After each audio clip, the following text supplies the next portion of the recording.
Gün, hürmetli kulaklar, varımızda ko'rgan yumshatmiz shu Seydash madaniyat üzerinde.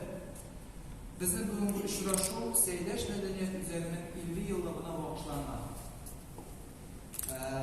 Bizning temamiz boshqalarimiz madaniy o'zliklarining bugungi hali ham xalq bilan ishchanligi. Mana bugungi kunda benim aytasimki bizning Seydash madaniyat o'zliklari shulay ko'plar bir qattiq ulush kiritadi. Ham so'zimni shu to'garak ustalda boshlab jibarga bizning rukovodитель va National Ukrainian kultur Asad Iskandarovga bersam durust bo'ladi deb qolaman. Asad Iskandarovich, sizga so'z. Sizni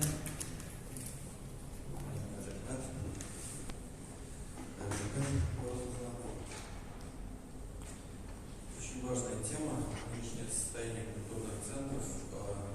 Это очень актуально, поскольку мы запрос общества на самом деле на деятельность культурных центров очень велик и с каждым днем возрастает, в особенности в современных реалиях. Культурный центр Сайдаш, как Горбунов сказал, уже насчитывает 50-летнюю историю.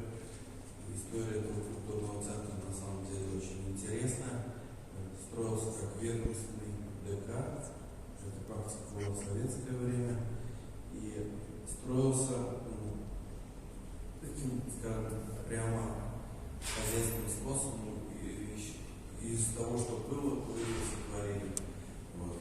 Буквально недавно реновация культурного центра произошла, это новые стены, но мы к этому добавили, что это не только новые стены, но новые возможности. Причем хотелось бы отметить, что в городе Казани это не только касалось культурного центра Сайдаш, это касалось и всех крупных дворцов культуры, которые по-новому взглянули на свою деятельность, на свою работу. У нас в Казани еще и построено очень большое количество поселковых культурных центров, которые добавляют в свою деятельность такую хорошую окраску ведущим культурным центром, таким как Сайдаш.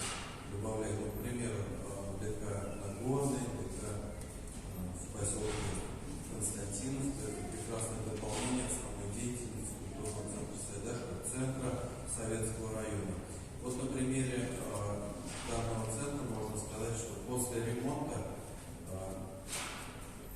была переформатирована деятельность, и у нас были три основных концептуальных подхода. Первое – это деятельность, конечно, досуговая, это возможность людей заниматься творчеством, любительским творчеством, самодеятельным творчеством. Очень важный сегмент работы, потому что люди очень хотят этим заниматься и имеют возможность. Ключевое отличие культурного центра – то, что он занимается людьми, казанцами от нуля до бесконечности. Еще недавнее прошлое любители театрального искусства в нашем жизнелюбе, активно долголетием, которые занимаются, наверное, самый возрастной участник был в культурном центре Сайдаш 90 с лишним лет. Это очень важно, и она активно очень участвовала в театральной деятельности Народного театра Прометей. Вот, это очень показательно. Итого от нуля до бесконечности на всю свою жизнь это сфера интереса культурных центров в Казани. И Сайдаш в приоритете.